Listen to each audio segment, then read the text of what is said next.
entre le rose et le noir, entre l'espoir et le doute. Je veux continuer de croire et de vivre l'amour, même si la plupart de tous les gens s'en foutent. Lorsque le soleil pâlit. Mesdames, Messieurs, bonjour, bonsoir.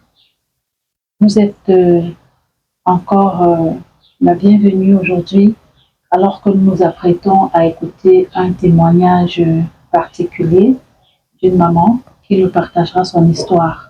L'émission, vous le savez, c'est Entre le rose et le noir. Vous êtes sur Châtel TV. Cette émission a l'ambition d'aller chercher au cœur de l'histoire des hommes et des femmes, l'histoire des familles, avec des réalités qu'on n'a pas souvent forcément à l'idée, qu'on n'imagine pas, mais des vies qui sont influencées, impactées, transformées par le handicap. Entre le rose et le noir, c'est pour rentrer dans les réalités de leur joie et de leur peine. Avec notre invité aujourd'hui, nous avons le privilège d'aller à la découverte d'une réalité qui n'est pas commune, du moins par son appellation ici chez nous. Nous allons parler de la myopathie de Duchenne avec Madame Béatrice Ngomé. Oui. Bonjour. Bonjour. Maman Béatrice, tu es la bienvenue dans le cadre de cette émission. Merci. Entre le rose et le noir. Entre le rose et le noir, ce n'est pas pour dire que la couleur noire c'est mauvais ou que le rose c'est meilleur, mais c'est juste des images, des symboles pour représenter les joies et les peines, pour représenter ce qui fait plaisir, ce qui est agréable, ce qui est facile, et de l'autre côté, ce qui est difficile, ce qui fait mal, ce qui est lourd à porter, ce qui fait pleurer aussi ses parents, ses familles, parfois ses enfants, pourquoi pas. La myopathie de Duchenne, c'est quoi exactement? Parce que moi-même, je n'en avais pas entendu parler avant. La myopathie de Duchenne, c'est une maladie qui attaque les muscles des enfants. En fait, plus les enfants grandissent, plus les muscles ne se développent pas normalement, comme on dit. Donc, les muscles, comment expliquer ça?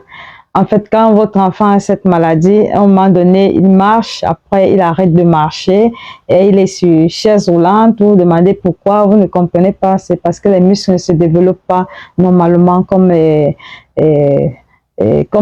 enfant normal, quoi. Donc, on se demande où ça vient, comment ça se passe. Et en tant que maman, j'ai vu ça se développer chez mon fils et j'étais un peu, je sais pas comment expliquer, ça a été un peu perdu. Oui, que l'enfant puisse grandir à un certain âge, il arrête de marcher. Pourquoi? Bon, c'est un peu ça. C'est une maladie très rare et qui existe vraiment.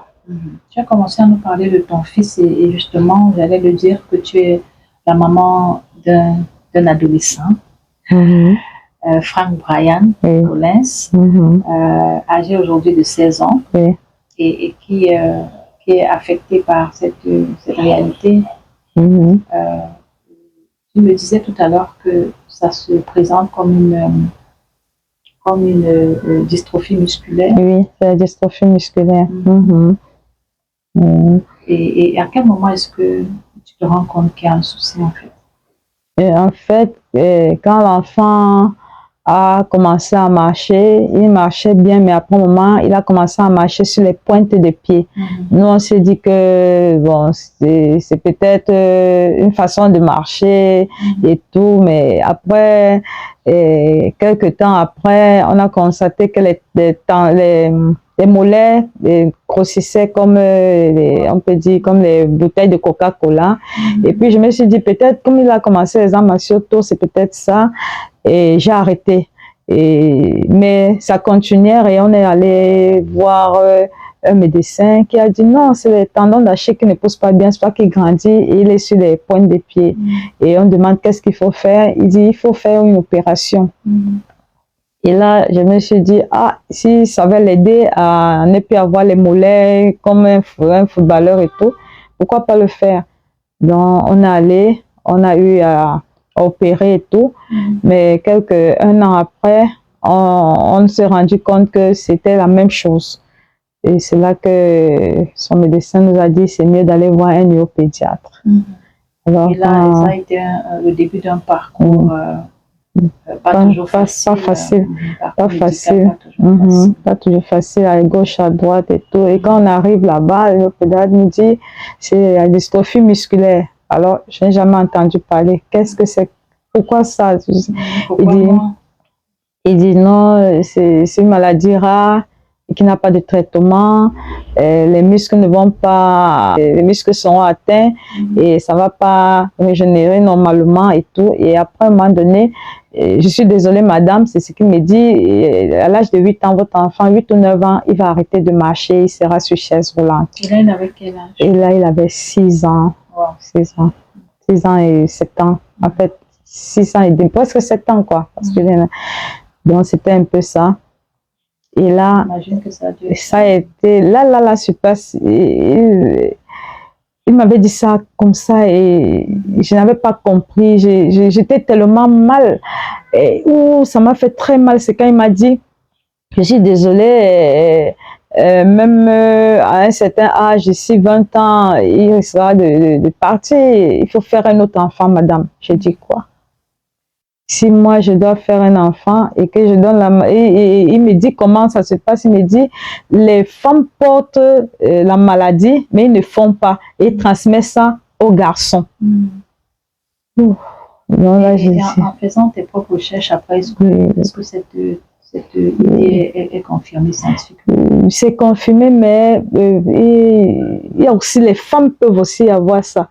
Les filles aussi peuvent avoir ça, mais elles sont très rares. Le pourcentage est très faible. Mais la majorité, ce sont les garçons qui ont cette maladie. Donc, quand il m'a dit ça, j'étais effondrée, j'ai beaucoup souffert, j'ai beaucoup pleuré. Et je me suis sentie très, très mal. À un moment donné, la famille a même eu peur que je puisse faire quelque chose. Peut-être, je ne sais pas, un suicide comme ça, mais j'ai été très forte et j'ai tenu. Et c'est là qu'on a commencé à aller de l'hôpital à l'hôpital. En fait, tu as commencé ton combat. C'est là où j'ai commencé le combat avec l'enfant.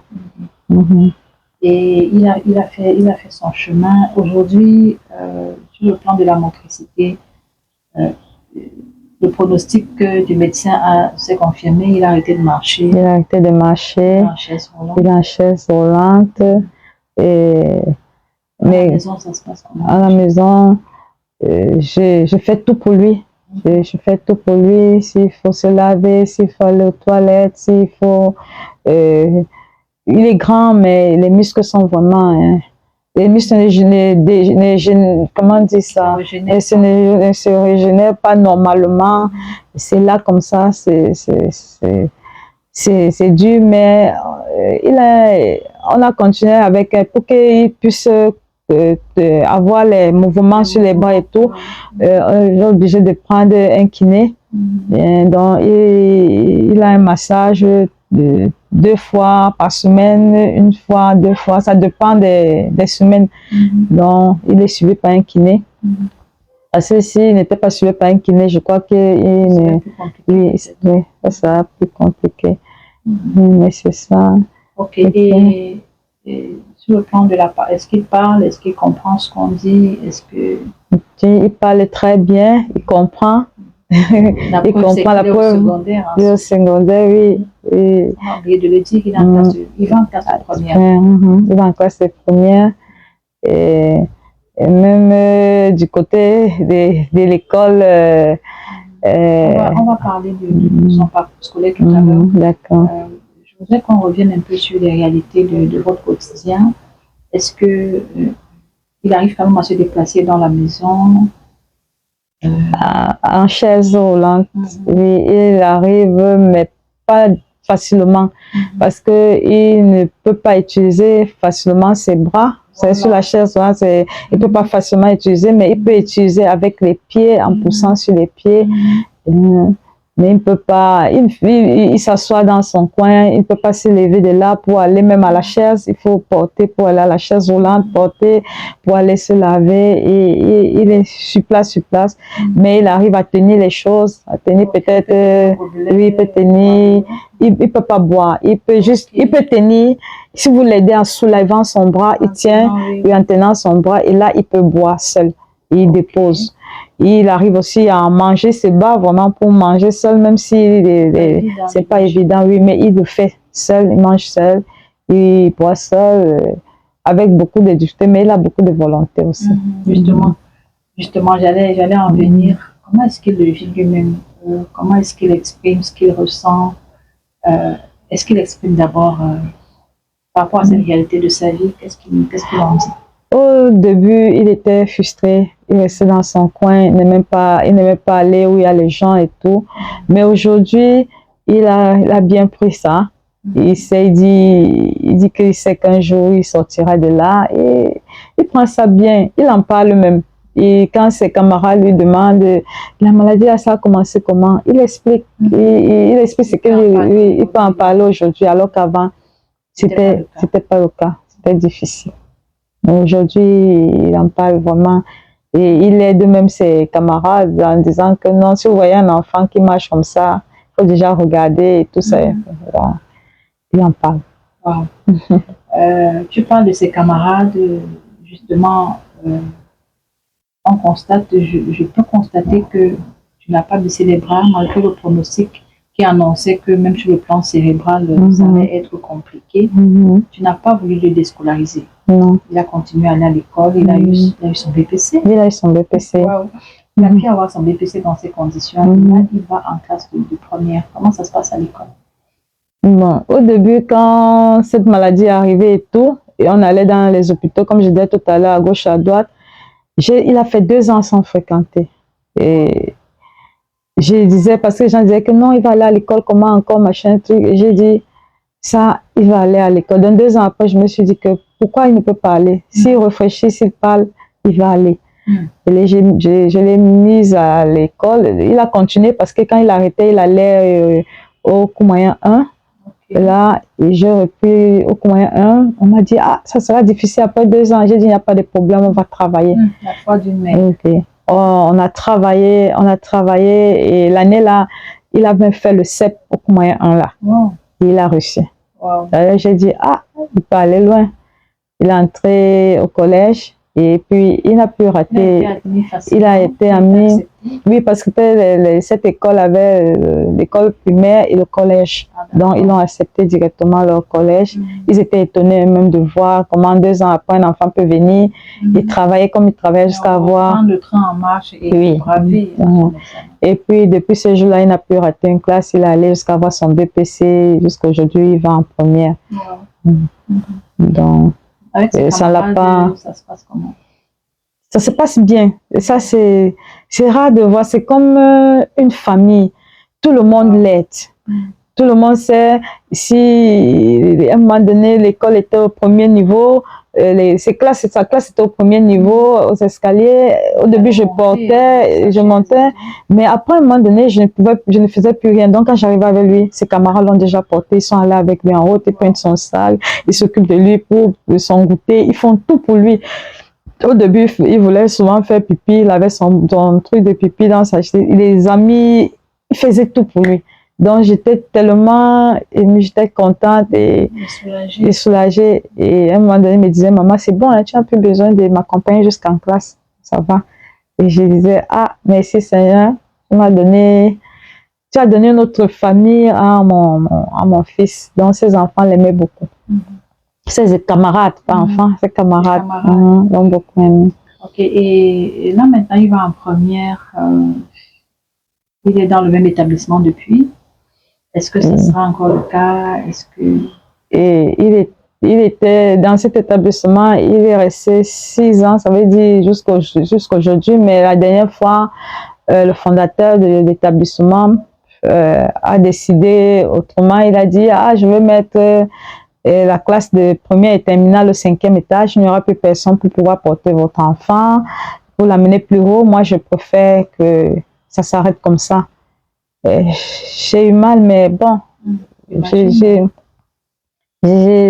ça m'a fait très mal, mais j'ai accepté. J'ai dit, après 6 ans, il a quand même fait. Bon, il n'y a pas de problème. Et là, maintenant, je suis en train de chercher notre école où il pourra continuer. J'aurais voulu qu'il finisse son parcours là-bas, mais c'est eux qui dirigent leur école. Je ne peux pas venir les demander de l'imposer.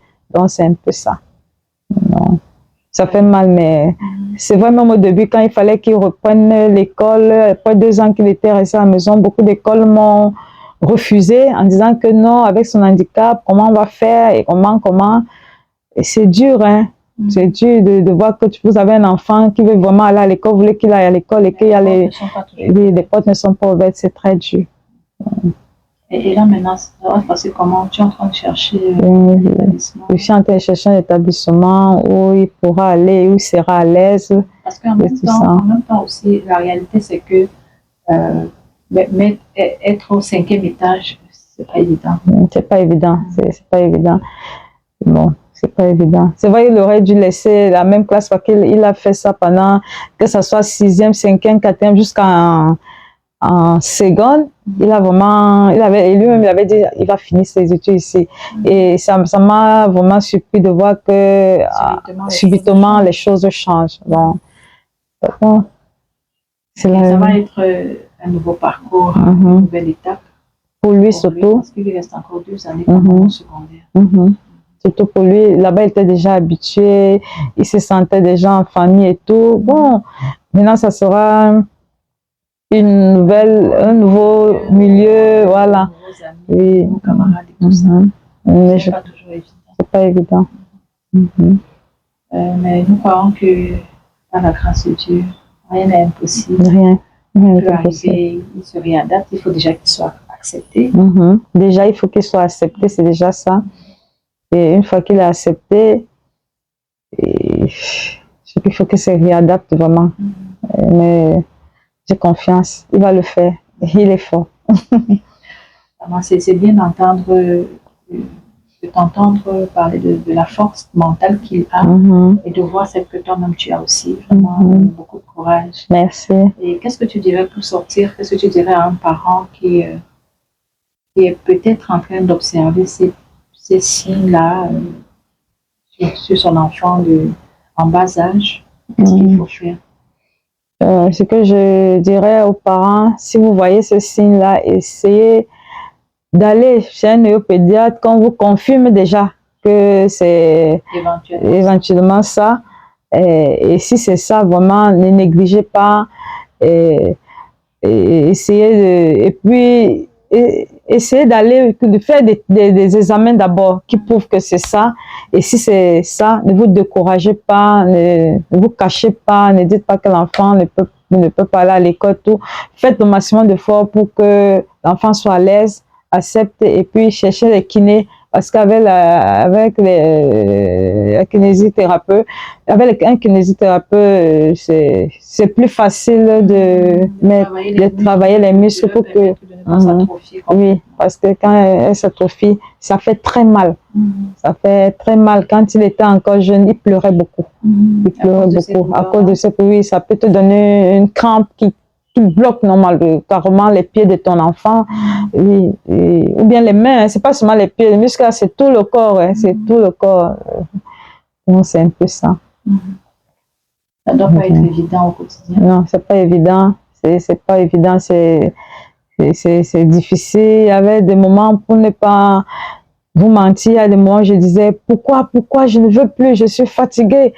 Mais après, une voix me disait, vas-y, c'est ton enfant, tu dois le faire. Donc, c'est pas évident, c'est très, très difficile de vivre ça au quotidien. Aujourd'hui, je peux rire, mais avant, je ne riais pas.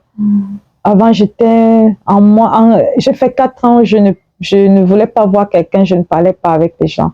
J'étais dans mon coin, je repoussais les gens. Mais c'est pas que j'avais honte, non, mais c'est que je n'acceptais pas. Je n'acceptais pas ce qui arrivait Quand maman dit chaise roulante, je n'acceptais même pas la chaise roulante là. Je repoussais, je disais non, pourquoi? Pourquoi les autres vont marcher comme ça et lui va marcher sur chaise roulante? Mais avec le temps, j'ai accepté, j'ai pris les choses en main et j'ai commencé vraiment à m'occuper de lui-même. Donc, c'est vrai, quand vous allez voir votre enfant comme ça, vous allez dire, même l'école, elle n'est pas, puis les gens vont se moquer. Non, non, non. On peut être découragé. Oui, ne vous découragez pas, envoyez-les à l'école. Et quand on les met avec les autres, ils arrivent à grandir. C'est vrai qu'ils se disent qu'ils ne marchent pas comme les autres, ils ne sont pas comme les autres. Ça peut être frustrant. Oui, c'est frustrant, mais au fur et à mesure qu'il sera avec eux, il va oublier son côté d'handicap. Même s'il est là, il pourra oublier en jouant, en disant c'est un truc et ça change. Et vous-même, vous allez voir, vous allez être content de le voir, quoi. Parce qu'aujourd'hui, moi, je suis contente quand je vois qu'il parle avec ses camarades, il vient à la maison, il a l'air épanoui, il se sent bien. Et je dis, en fait, c'est ça la magie. La magie de les laisser avec les autres et pas les cacher. Parce que beaucoup de parents, oui, voilà, oser. Parce que beaucoup de parents, ils cachent leur enfant, Ne cachez pas. Moi, je dis, on ne cache pas. Au fur et à mesure de les sortir, quelqu'un pourra vous aider en disant, ah, il y a comme ça, il y a comme ça, il y a comme ça. Mais si vous les cachez. Ok, beaucoup de courage à toi. On note aussi qu'il a perdu son papa. Oui, très tôt, à 2 ans. Seul, c'est être soutenu par la famille. Aussi. Et ça fait du bien quand même d'être soutenu là. Oui, oui, vraiment. Beaucoup de courage à toi. Merci d'être venu partager ton histoire. Merci aussi. Merci de m'avoir invité. Le fait d'être venu montre que en fait, tu as le courage de ne pas te cacher, de ne pas cacher cette réalité. Et tu as même le désir, tu me l'as dit, de sensibiliser. De sensibiliser, oui. J'aimerais bien sensibiliser les parents. J'ai déjà commencé avec quelques parents. Donc, on espère que là, tout marchera bien. En tout cas, nous sommes heureux de t'avoir reçu sur ce plateau. Et nous remercions également ceux qui nous ont suivis. Merci de rester connectés sur Châtel TV. L'émission, le rappel, c'est Entre le rose et le noir pour explorer les joies et les peines de ces familles et de ces parents qui vivent avec un enfant avec un handicap. Ça peut être l'autisme, mais ça peut être autre chose. Et justement, aujourd'hui, nous parlons de la myopathie du chêne que nous avons découvert ensemble avec Madame Béatrice Ngomé. Merci et à la prochaine, s'il vous plaît.